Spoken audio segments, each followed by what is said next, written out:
movimiento. Bueno, tengo que deciros que hemos cambiado en el programa el orden de ponentes. Por circunstancias, en el lugar de Charo va a darla Joao. Así que gracias, Charo, por aceptar el cambio. Bueno, pues continuando en este ciclo de conferencias, voy a presentar al siguiente conferenciante, Joao Gonçalves.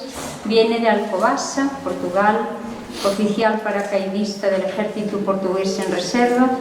Es un buen amigo, gran colaborador en todo lo que pueda ofrecer. Lo consideramos un miembro más de la familia. Desde que lo hemos conocido en el Congreso de...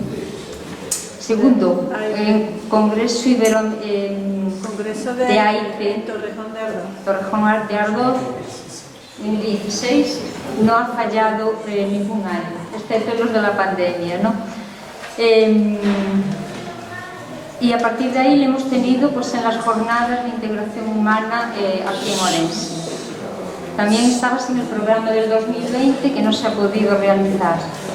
Ha participado también en el tercer encuentro espírita iberoamericano celebrado a finales de abril en Vigo, en el 2018, siendo en ese evento parte AIPE, ¿no? Parte organizadora.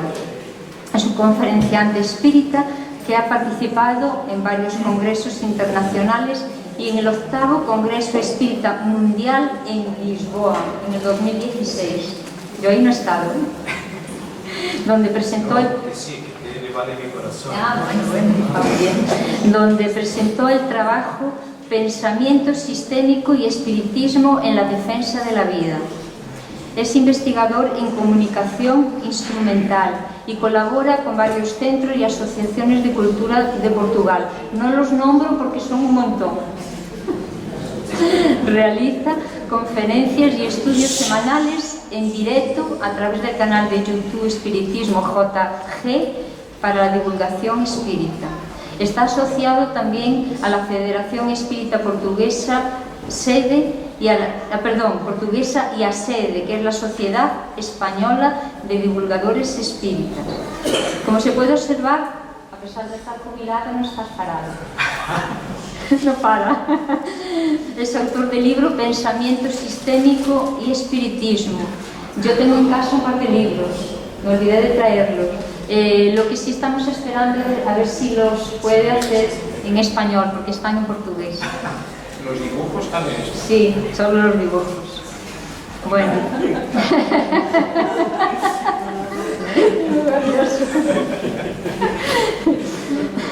Bueno.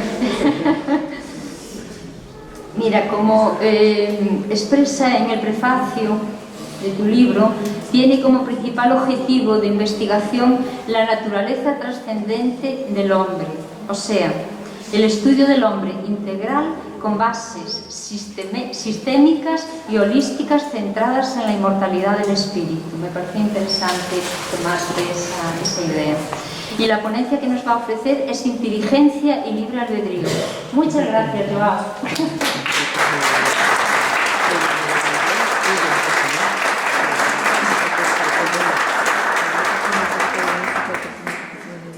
Buenos días, amigos.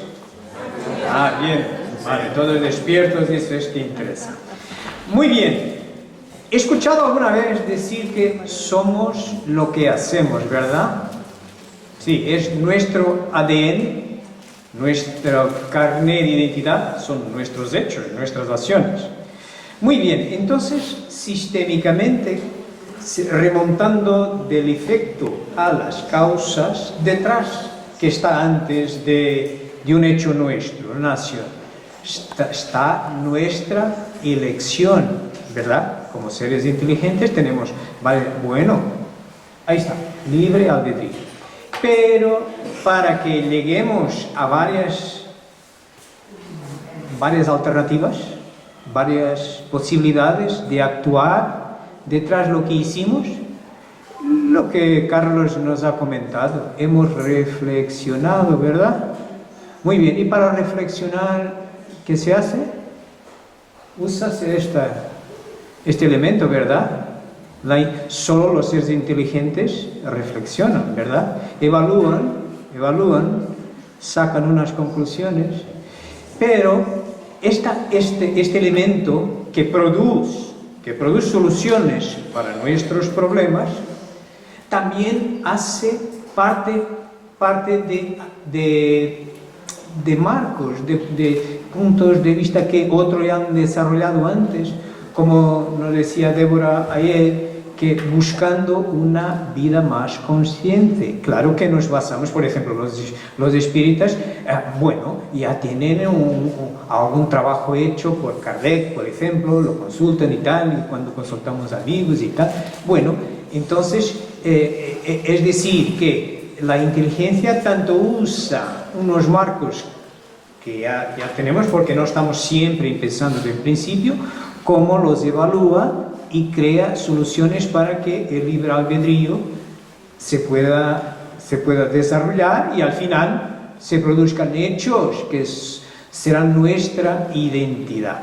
Pues entonces mi grano de arena en estas jornadas que están construidas, ya están vistas de una forma muy holística, conocimiento para el desarrollo espiritual, pues es justo hablarnos de esta mecánica, de estas dos cosas. Bueno, y para hablarnos de estas dos cosas, me ocurre que la mejor forma será, vamos primero a localizar dónde viene la inteligencia, ¿vale? Tiene que venir de algún elemento universal, seguramente, no hay milagros, de algún sitio será. Después de localizar ese principio inteligente, es este, vamos a mirarlo, porque tiene estadios, tiene escalafones, tiene modulaciones. A ver, lo que nos toca a nosotros, que estamos aquí, ¿vale?, con la inteligencia. Y llegaremos entonces a la inteligencia, que es tan solo un estadio, una opción de este principio inteligente. Y aquí, en la inteligencia, bueno, ya estamos aquí, ¿verdad? Ahora vamos a mirar la inteligencia y vamos a darnos cuenta un poquito de cómo funciona. Lo que tenemos aquí, cómo funciona, qué naturalezas hay y cómo reacciona una y otra y tal. Y bueno, después vamos a ver del libre albedrío, esta elección, esta capacidad de elección sobre lo que nuestra inteligencia, con sus características, ha podido desarrollar como soluciones para nuestros problemas, para nuestra vivencia más consciente, ¿vale? Y al final vamos a integrar todo esto.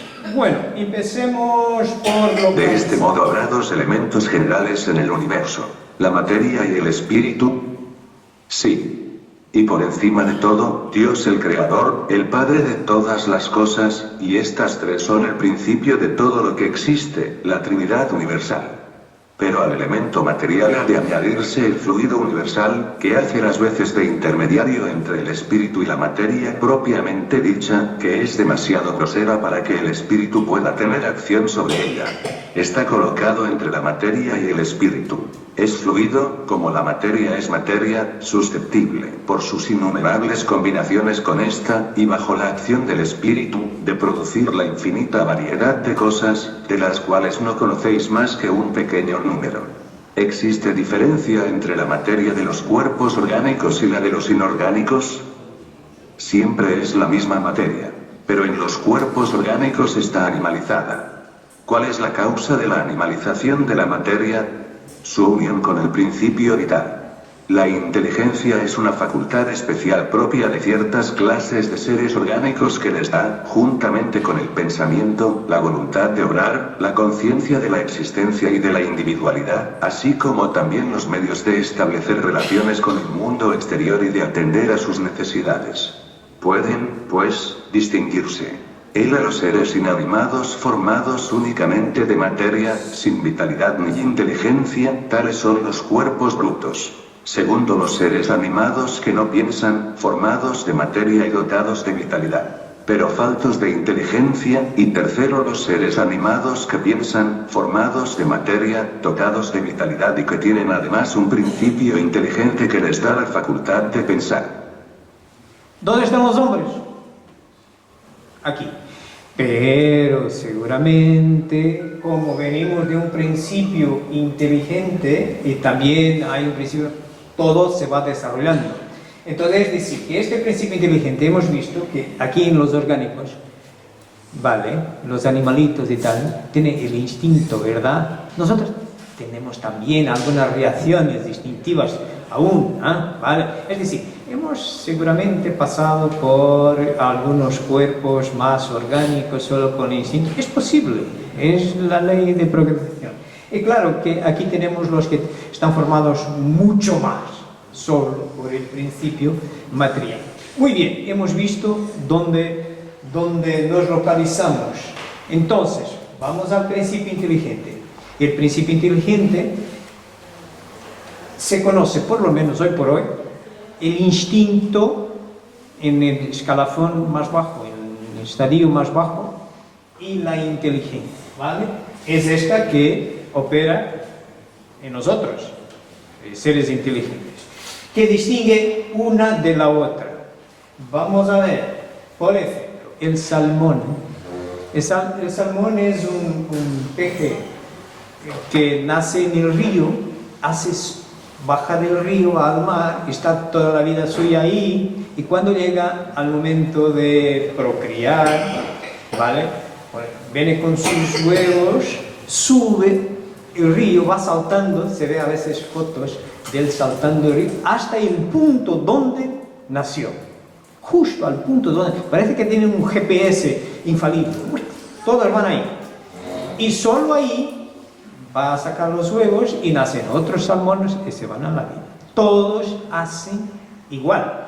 Han hecho ya experimentos, cuando van a subir, el salmón va a subir el río principal, lo han sacado, han puesto en un afluente, ¿vale? Lo que ocurrió es que sostenió los huevos, bajó ese río que es afluente, subió el río principal hasta donde nació. Los que no han logrado llegar en tiempo ahí han muerto por el camino y ya está, no han expelido los huevos, han muerto con los huevos de ahí.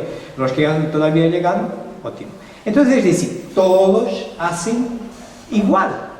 Todos, cuando decimos he reaccionado de una forma instintiva, es sin pensar, es sin reflexionar, es todos. Es un poco como en una escala musical, todos tocan la misma nota. Los salmones, la primera, el do, el otro, todos la misma nota. ¿Cuál es la diferencia para la inteligencia? Es esto, es que todos podemos hacer diferentes. ¿Y por qué? Con el ejemplo del salmón. Imaginemos que tenemos un programa de tener nuestro hijo aquí en un hospital, en una maternidad en Orense. Y supongamos que con tema de pandemia o otro, bueno, no hay disponibilidad de médico e enfermero para asistir aquí, temporalmente. ¿Qué hicimos? Pues nos vamos a Vigo o a Portugal o lo que sea. Es decir, perante un mismo problema, nosotros tenemos la capacidad de buscar alternativas. Es como, con la misma metáfora,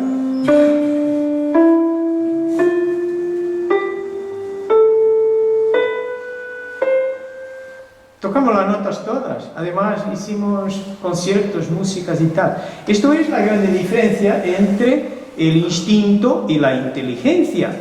Y claro, ¿dónde ella existe en el hombre? En el hombre, que ya sabemos que es un ser espiritual unido a un principio material temporalmente, pero tiene que estar, seguramente tiene que estar en el principio inteligente, en el espíritu, ¿verdad? No puede estar en el cuerpo, sino cuando morimos se iba todo. No.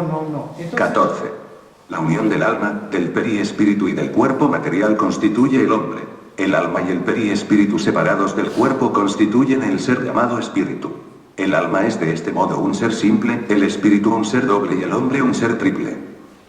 Muy bien, esto es lo que nos dice la codificación fundamental. Os recuerdo que la codificación fundamental consiste en 11 títulos, 11 libros, siendo que la revista espírita, que es la más grande, se puede encontrar en 12 libros, pero solo por una cuestión logística. Eran periódicos mensuales y al final de cada año, Kardec escribió 136, al final de cada año le he puesto una portadita y tal, el año 58, 59 y tal.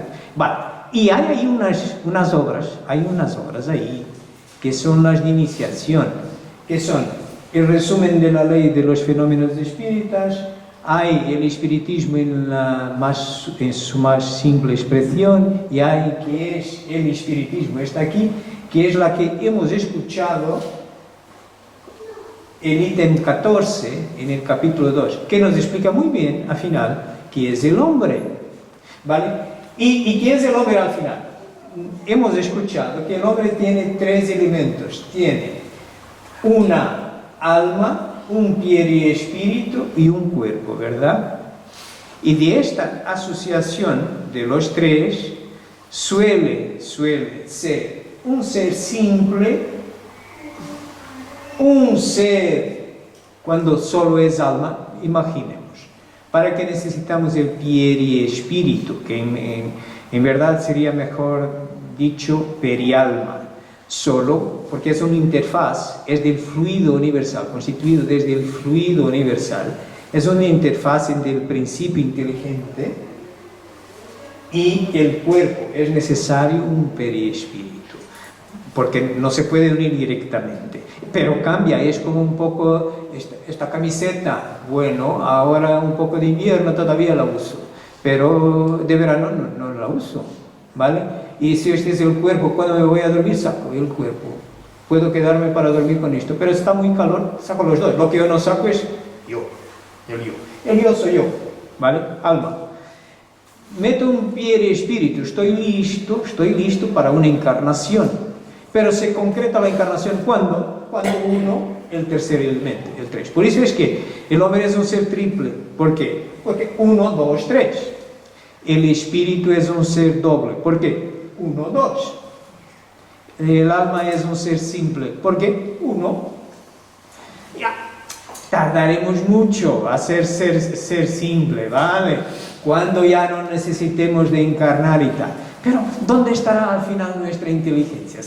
Es que sin inteligencia no hay identidad personal, no hay capacidad de reflexionar. Amigos, creo que está ahí, ¿no? Tiene que ser aquí, ¿verdad? Es lo que está siempre con nosotros, porque nosotros puede salir esta pequeña t-shirt, la camisa, pero esto no sale, entonces tiene que estar ahí. Y bueno, si miramos al espíritu de acuerdo con la codificación fundamental, pues entonces es como si tenemos una manzana, la partimos al medio, la parte exterior, la piel, esa parte blanca que comemos normalmente es el cuerpo, ¿vale? Los nervios y tal, y después hay unas semillas, ¿no? Va, a la semilla, si partís la semilla, de nuevo os va a ocurrir esto, hay un episperma por fuera, ¿qué es esto?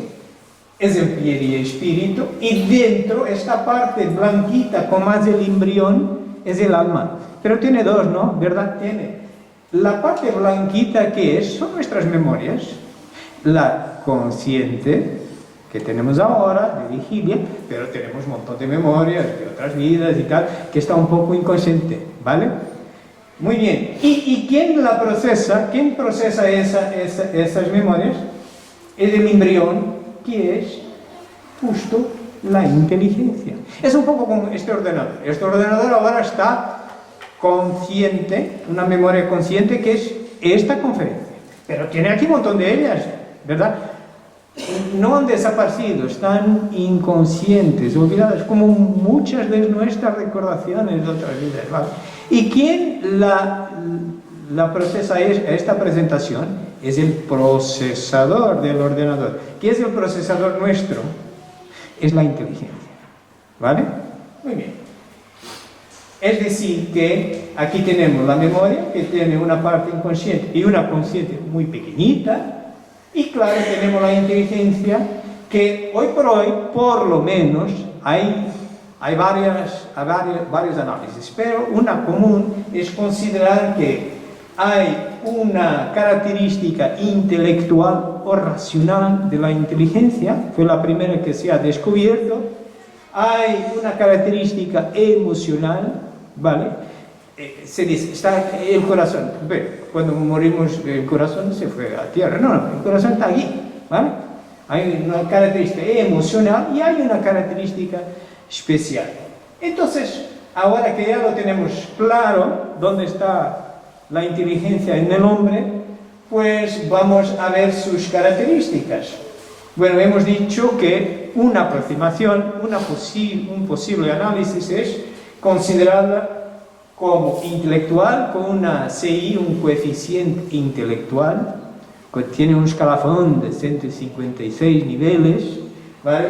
Un coeficiente emocional, una CE, y un coeficiente espiritual, no va aquí un E para que no haya confusión con emocional, va un S de espíritu, ¿ok? Espiritual, una CS. Muy bien, la primera, ¿qué es esta?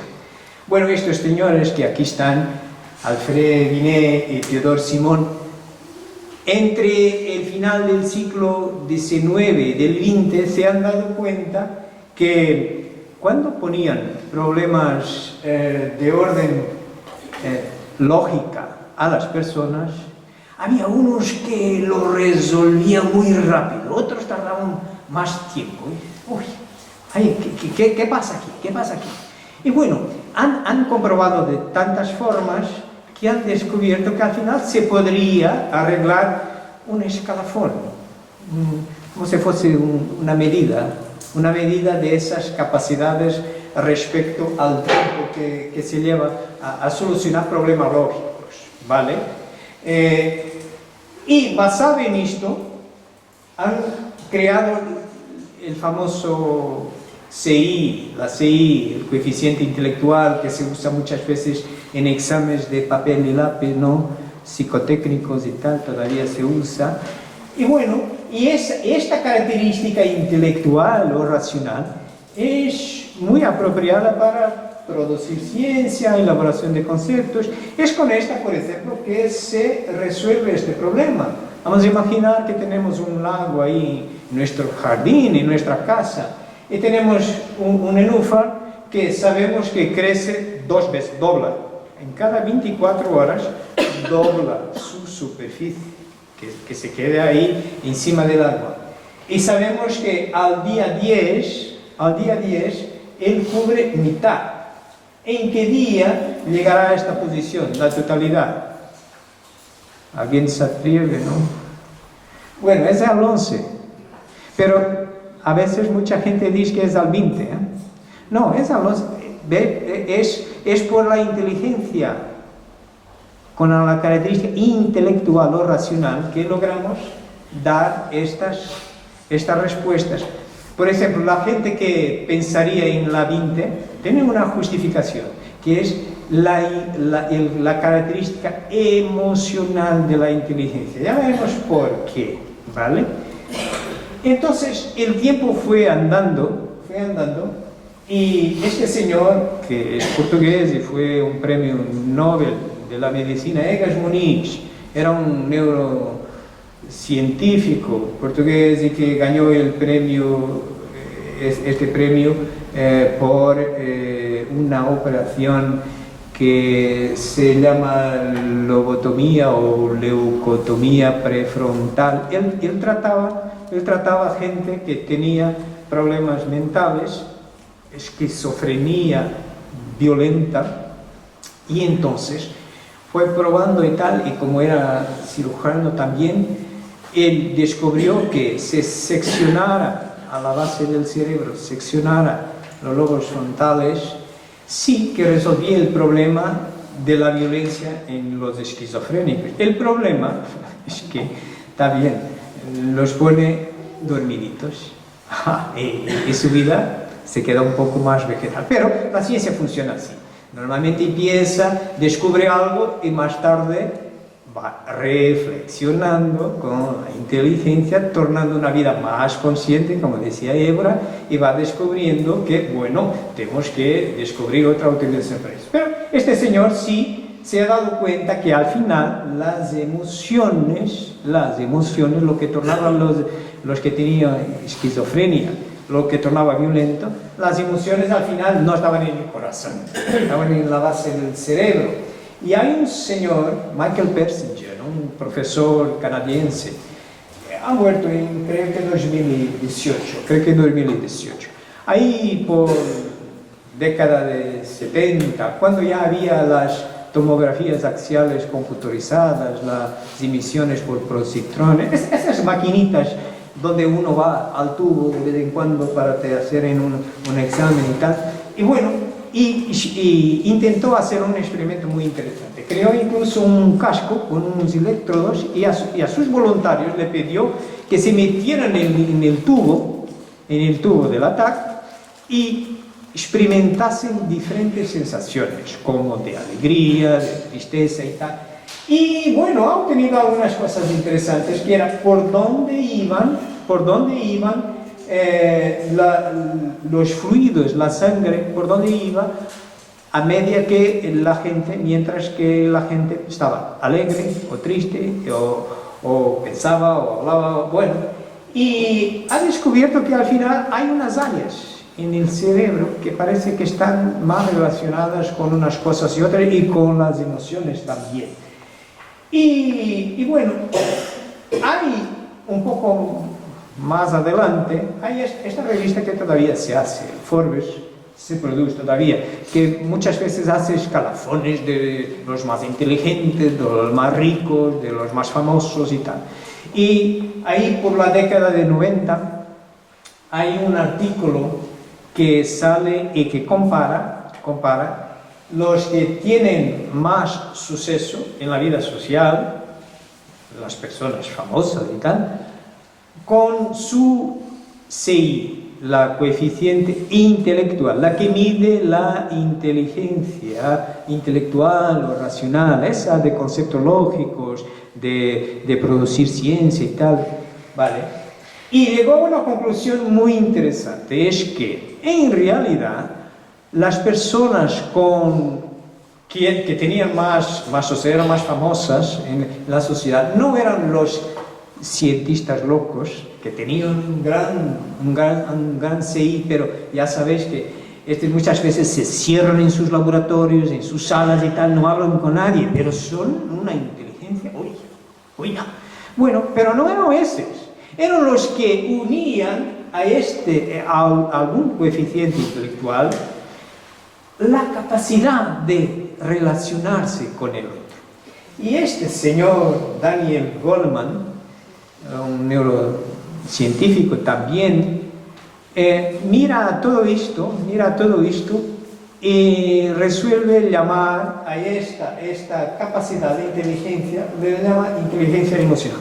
Debo corregir, Roberto me enseñó hace unos años que en realidad este señor no ha descubierto la inteligencia emocional, ha redescubierto. Y él está cargado de razón, porque creo que señor Aristóteles ya lo había dicho en su tiempo. Pero en el siglo XX este señor escribió este libro que vos sugerencio, Daniel Goleman, Inteligencia Emocional. ¿Y qué es esa inteligencia emocional? Esa que muchas veces uno sabe que científicamente, racionalmente, bueno, no debe de seguir la solución A por XXXX. Pero cuando se meten las emociones, al final se olvida la solución A y se va por la B. Es sencillo de explicar con problemas familiares. Si tenéis un hijo o una hija que está a punto de tener un accidente o algo así, ¿quién no va por ella y se arriesga a matarse para salvarlo? ¿Vale? Pero sabíamos que, bueno, íbamos a morir, ¿no? Pero hay aquí una característica de nuestra inteligencia, que es la emocional, que al final muchas veces condiciona lo que se sabía ya racionalmente. Y esa inteligencia más o menos se describe así. La gran pregunta es, ¿cómo podemos poner inteligencia en nuestras emociones? Hay 5 esferas principales para la definición de la inteligencia emocional, que te invito a que domines. La primera es conocer las propias emociones. Es la conciencia de uno mismo, el reconocer un sentimiento mientras ocurre. Esa es la clave de la inteligencia emocional. La capacidad de controlar sentimientos es fundamental para la comprensión de uno mismo. La segunda es manejar nuestras emociones. Manejar sentimientos para que sean adecuados es una capacidad que se basa en conciencia de uno mismo. Las personas que tienen esta capacidad pueden recuperarse con mucha más rapidez de los trastornos de vida. La tercera es la automotivación. Ordenar las emociones al servicio de un objetivo es esencial para prestar atención, para el dominio, para la creatividad, el postergar la gratificación y contener la impulsividad. Sirve de base para toda clase de logro y para ser más productivo y eficaz. La cuarta es reconocer las emociones de los demás. La empatía es la capacidad que se basa en la autoconciencia emocional. Es una habilidad fundamental. La empatía te ayudará a saber qué es lo que otras personas quieren o necesitan. Esto te hará mejor en tu profesión de enseñanza, ventas y administración. La quinta y última es manejar las relaciones. El manejar las relaciones es en gran medida manejar las emociones de los demás. Esta habilidad rodea la popularidad, el liderazgo y la eficacia interpersonal. Nos dice que las emociones influyen en la salud. Una persona que carece de control sobre sus emociones negativas podría ser víctima de la falta de concentración, aprendizaje, toma de decisiones y capacidad de memoria. Las emociones negativas suponen para nuestra salud física un riesgo tan grande como el hábito de fumar, y el equilibrio emocional puede ayudar a proteger nuestra salud y bienestar. De hecho, existen enfermedades que se crean por la mente. Se llaman enfermedades psicosomáticas, psico de mente y somático de cuerpo. Que Aristóteles una vez dijo: cualquiera puede ponerse furioso, eso es fácil, pero estar furioso con la persona correcta, en la intensidad correcta, en el momento correcto, por el motivo correcto y de la forma correcta, eso no es fácil. Roberto, creo que tú serás una encarnación de Aristóteles, por eso me has corregido en su tiempo. Esta es la mejor definición de inteligencia emocional. Bueno, Aristóteles antes de Jesús, ¿verdad? Pero ahí está, ¿vale? Y cuidado, como contestaba Carlos a una pregunta, y él daba el ejemplo de uno que tiene una enfermedad grave y tal, pendiente de la forma como la vea y como la maneje, puede tener resultados distintos, porque hay un psicosomatismo aquí una dinámica psicosomática entre lo que pensamos y lo que se reproduce a nivel físico. Muy bien, es esta inteligencia emocional que nos lleva a dar nuestra vida por nuestro hijo, ¿vale? Y que sabemos que vamos a morir, ¿vale? Muy bien. Entonces, aquí está el corazón, ¿verdad? Que hablaba Débora también ayer. Muy bien, pero el tiempo fue andando y este experimento que Persinger había hecho, un señor que todavía es vivo, Elanur Ramachandra, un compañero suyo también, un profesor universitario de origen indiana, pero trabajando también en América del Norte, cogió estos resultados y ahora ya con la resonancia magnética, que tiene una resolución mejor, las pantallas también salen un poco a colores y tal, y se ve mejor por dónde van los fluidos y tal. Y él se planteó una cuestión. Bueno, ya sabemos por dónde va cuando uno está feliz, uno está triste, uno habla, uno va.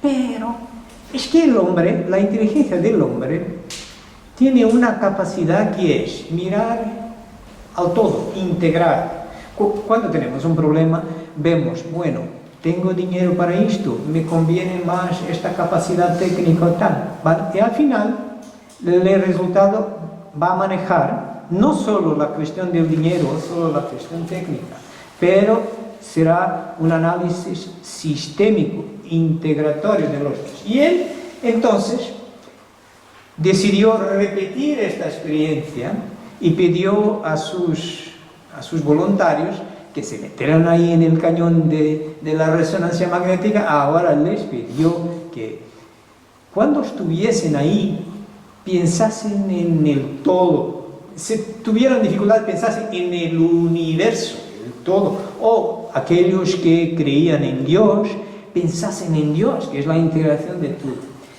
Y se han dado cuenta de una cosa muy interesante, que había un alumbramiento allí en las pantallitas, había un alumbramiento notable de 40 hercios. Se nota por contraste, se nota aquí, justo aquí en este punto, donde anatómicamente se sabe hoy que está la glándula pineal o epífisis. Y él ha tenido el coraje de llamarlo esto de punto de Dios, que también se encuentra, no solo en el libro de los medios se habla un poco de esto, pero con más detalle hay aquí unas obras de la serie André Luis que habla un poco más de esto, dominios de la mediunidad, mensajeros de la luz, y él tiene un coraje grande para un científico.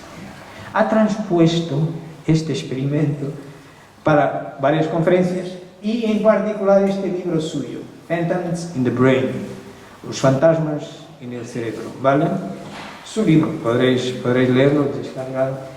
Y claro, esto es, hombre, para un científico poderlo visto, bueno, coraje.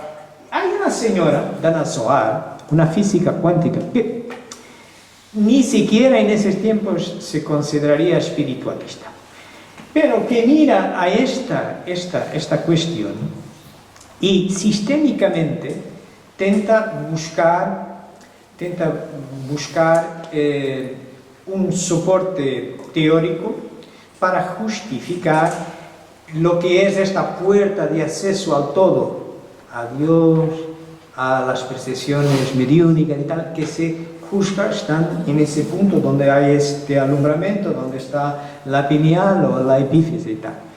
Y ¿dónde ella fue coger este soporte teórico? Sabes que la física cuántica estudia la física abajo del átomo, ¿vale?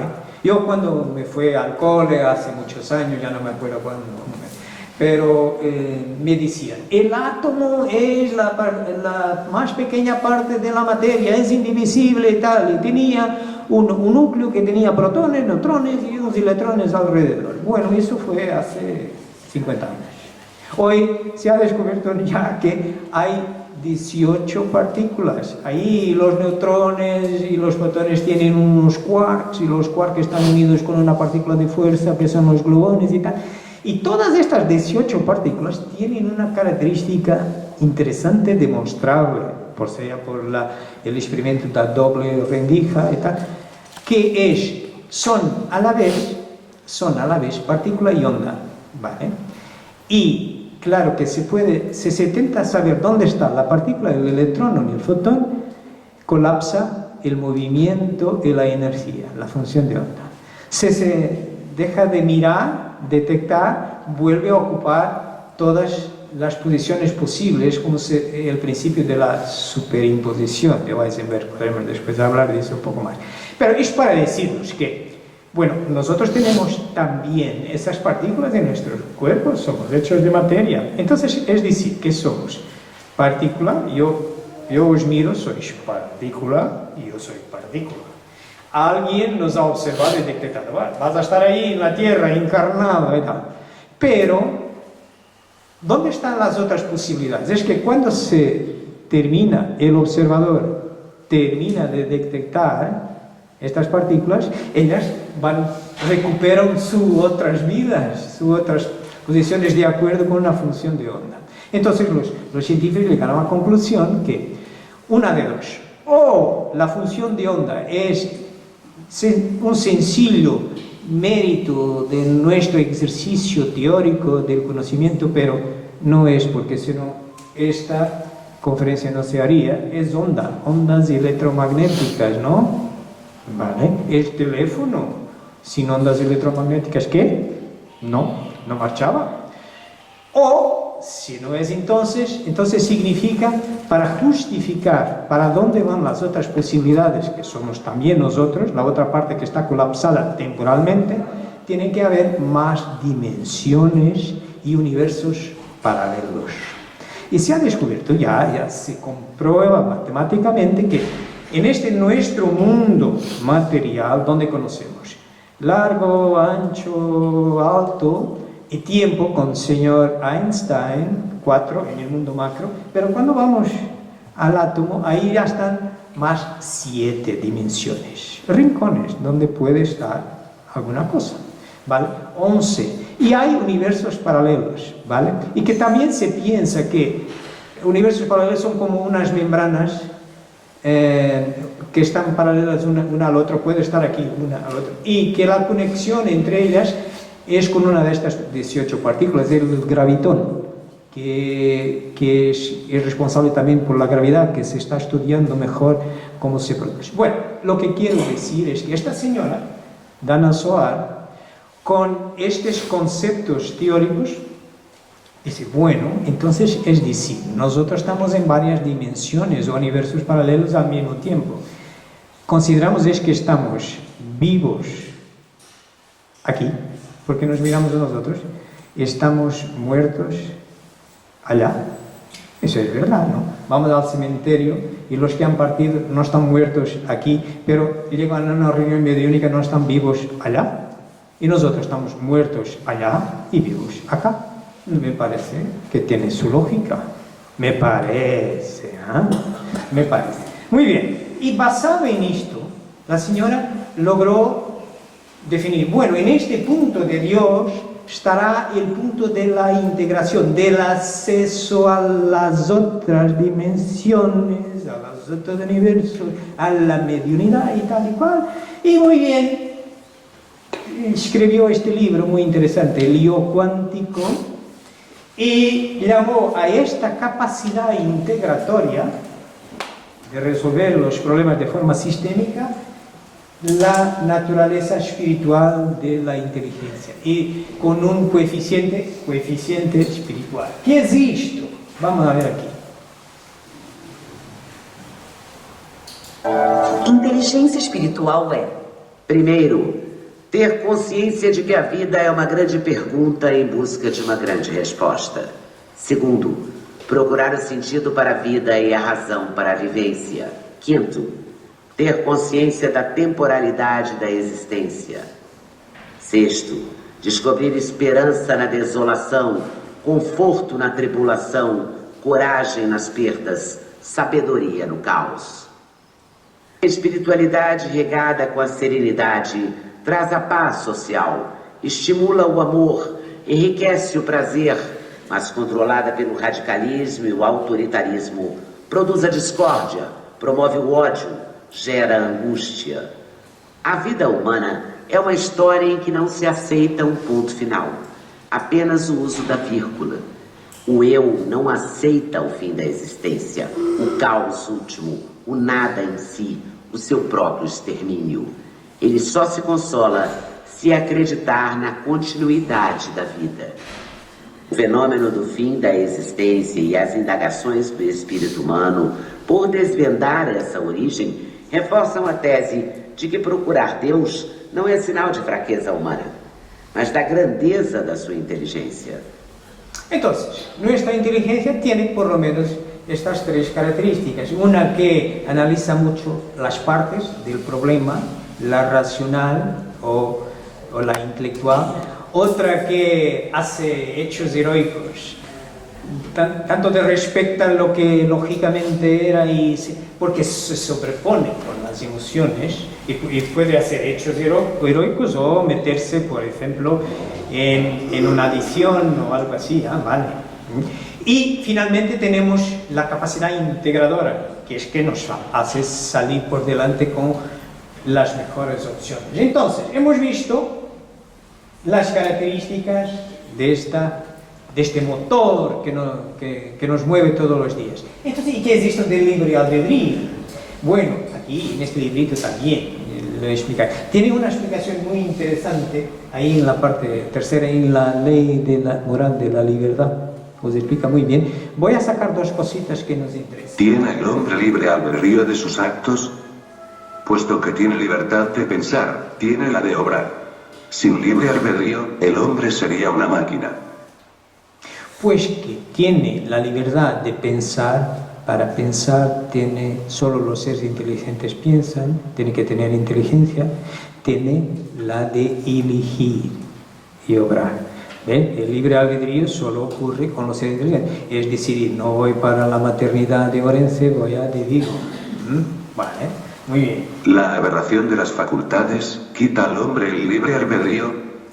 Aquel cuya inteligencia está turbada por una causa cualquiera, no es dueño de su pensamiento, y por lo tanto carece de libertad. Esta aberración es a menudo un castigo para el espíritu que, en otra existencia, puede haber sido vano y orgulloso, y hecho mal uso de sus facultades. Puede renacer en el cuerpo de un idiota, como el déspota en el de un esclavo y el mal rico en el de un pordiosero. Pero el espíritu sufre con esta violencia, de la cual tiene perfecto conocimiento. Tal es la acción de la materia. Bueno, a veces se puede preguntar, pero el tetrapléjico, el que nace así y tal, quiere obrar y no puede, está pendiente. No es decir que el espíritu sí sigue teniendo el libre albedrío, nadie lo quita. El cuerpo es que le condiciona. Bueno, eso tiene otras explicaciones, con una filosofía y una ciencia espiritista que es holística, no mira solo a esta existencia material, pero considera el ser espiritual y considera la su preexistencia y su inmortalidad delante. Bueno, quizás la ley de causa y efecto se cumple de alguna forma. Y si uno viene condicionado, por algún motivo será, porque también cuando vamos por la carretera no podemos ir a 200, ¿no? Le ponen unas marquitas, 120, 80, 100 y tal. ¿Por qué? Porque han llegado a la conclusión que no se puede, hay peligro para y tal.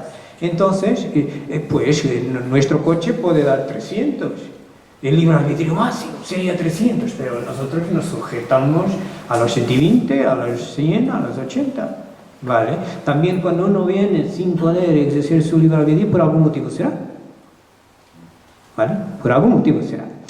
Bueno, hemos visto, entonces el libre albedrío es la posibilidad de elegir. El espíritu siempre la tiene. Otra cosa es que tenga unas señales para ti en este momento, no te pases de los 80, ¿eh? Porque te has pasado en alguna cosa antes. Vale, me parece correcto.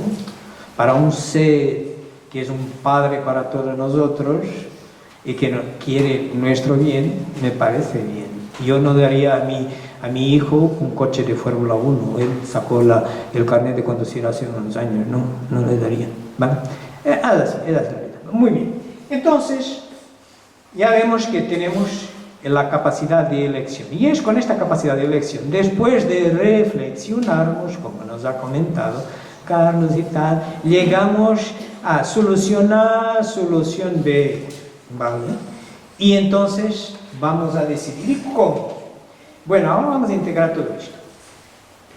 Vamos primero a entender cómo se hace el progreso, buscando también leyes morales como la del progreso. Y después vamos a ver cómo es afectada esta dinámica de progreso con el uso del libre albedrío y al final qué vamos a hacer. ¿El progreso moral sigue siempre al intelectual? Es su consecuencia, pero no siempre le sigue inmediatamente. ¿Cómo puede conducir el progreso intelectual al moral? Haciendo resaltar la diferencia entre el bien y el mal. El hombre puede entonces elegir.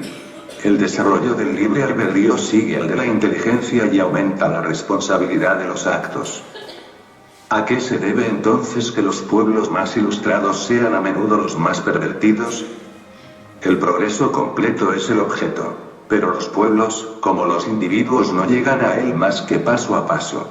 Mientras no esté desarrollado en ellos el sentido moral, hasta pueden servirse de su inteligencia para hacer mal. La M9 real y la inteligencia son dos fuerzas que solo a la larga se equilibran. ¿Os parece? Eso es lo que los espíritus han dicho a Kardec y me parece. Es decir, para llegar aquí, primero uno tiene que usar la inteligencia. Porque mirar la diferencia entre el bien y el mal es un hecho inteligente. Es un hecho inteligente, ¿vale? Porque se mide lo que es bueno, lo que es malo y tal. Crear soluciones para un problema, alternativas para un problema, es un hecho inteligente, ¿verdad? Muy bien, entonces, es decir, cuando creamos soluciones para un problema, solo estamos usando la capacidad intelectual, el progreso intelectual. Porque ¿cuántos de nosotros saben lo que es bien y lo que es mal? Y en la vida, en su vida, pues, yo sé que debía ser así, pero perdono el mal que me hace por el bien que me sale. Pues no hizo el progreso moral. El progreso moral, y como el espiritismo nos enseña también, el espírita no es lo que sabe hablar de esto todo y tal, no, es lo que tiene el coraje de, tras el progreso intelectual, que es descubrir, crear soluciones y descubrir lo que es bien y que es mal. Ahora que tenga el coraje de, sabiendo lo que es bien, no más volver a hacer lo que es mal. Ahí hizo el progreso moral, por eso tarda. ¿Vale? Muy bien. Entonces, y con el libre albedrío, ¿cómo la cosa se cambia? Pues, entonces, vamos a ver. Tenemos aquí nuestra dinámica. Ahora vamos a ver cómo los coeficientes de la inteligencia van a alterar un poquito esto. ¿Por qué? Porque nosotros somos seres inmortales, no es la primera vez que hemos venido. Vamos a la escuela, aprendemos cosas que nos transmiten nuestros padres, nuestros maestros y tal. Entonces, es decir, que cuando llegamos a una encarnación, ya tenemos los padres, los maestros y tal, que nos enseñan unas pautas que alguien escribió y tal, como por ejemplo en el espiritismo, tenemos ya la codificación espírita, uno sin meterse en situaciones de suicidio, de aborto, de eutanasia, ya tiene ahí muchas cosas que le hacen el mínimo pensar, no es necesario que se plantee. Vale, nuestros padres también dicen, hace así, no haga, vale. Muy bien, entonces empezamos un poco aquí, ya con alguna cosa hecha, ¿vale? Muy bien, que resulta de la CS, del coeficiente espiritual. Y ahora, claro, bueno, mi padre me ha dicho, hace así, mi maestro me ha dicho, hace así, y tal, pero yo, hombre, está bien, no, ellos son del otro tiempo y tal, no, me voy a probar por mí propio, vale, muy bien, aquí el coeficiente intelectual va racionando, va intentando evaluar el bien y el mal, y ahora, aquí va a entrar este señor, la coeficiente emocional, el corazón, ¿no?, que puede llevar para un lado, pero ya sabemos que el bien y el mal ya estaba aclarado. Entonces lo que ocurre es con estos dos, que nosotros vamos a llevar a la práctica lo que hemos integrado y con el coraje que tenemos. Y claro, por eso mismo damos la vuelta y llegamos otra vez aquí, donde de nuevo empezamos con el coeficiente intelectual, produciendo ciencia, produciendo conocimiento, que es el lema general de nuestras jornadas, conocimiento para el autoconocimiento, conócete a ti mismo y progresarás más rápido. Muy bien, entonces, ¿cómo hacerlo integrando todo esto?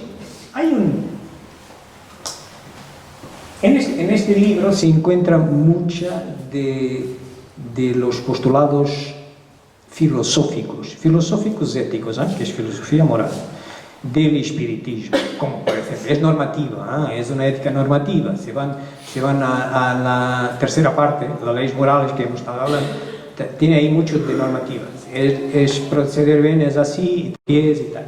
Muy bien, entonces, es como que sea unas pautas con que entramos en una encarnación, asistidos también por nuestros educadores y tal, y ya tenemos alguna cosa que es lo que está probado que es el bien, ¿vale? No, vamos a coger eso también. Y claro que vamos intentando ahora controlando las emociones y siguiendo aprendiendo, desarrollando también, nos toca también desarrollar cualquier ciencia, como el espiritismo también, porque ninguna trabaja con la verdad absoluta, que no existe para nosotros, solo versiones de esa que es la verdad, lo que llaman la verdad. Entonces, integrando todo esto de una forma que me suena interesante, en este librito de Joana D'Angelo, es un espíritu que se expresa normalmente por el medium brasileño, Divaldo Franco, dice una cosa muy interesante, en el Vida Feliz, en 95, dice, escucha con el sentimiento, la CE, y actúa con la razón. dosificando bien la participación de cada uno. Pues amigos, eso me parece que sea lo que hay que hacer entre la inteligencia y el libre albedrío para que seamos mejores. Para esta conferencia he consultado todas estas obras. Si queréis consultarlas, muchas de ellas están disponibles, quer en formato físico, quer en PDF, en internet. Y bueno, hay aquí unos links que de esos vídeos que os he enseñado, si queréis verlos en la totalidad, solo cogí alguna parte, son todos libres de derechos, no tendréis problema ninguno. Y bueno, también como Rosita ha dicho, normalmente las conferencias que voy haciendo las colgo aquí en este canal, YouTube, Espiritismo JG, y podréis siempre seguirlas, pero también aquí ACE tiene un canal de YouTube, AIP también, donde vamos colaborando todos. Bueno, también tenemos una página de Facebook donde también ponemos de conferencias y claro, estoy disponible para alguna pregunta, y si alguien no se siente con el coeficiente emocional y no quiero decir que me van a comer, que tal irá, me puede escribir, en el silencio, aquí a espiritismo.jg@gmail.com, y yo trataré de contestar, sea ahora, sea más luego o cuando quieran. Muchísimas gracias.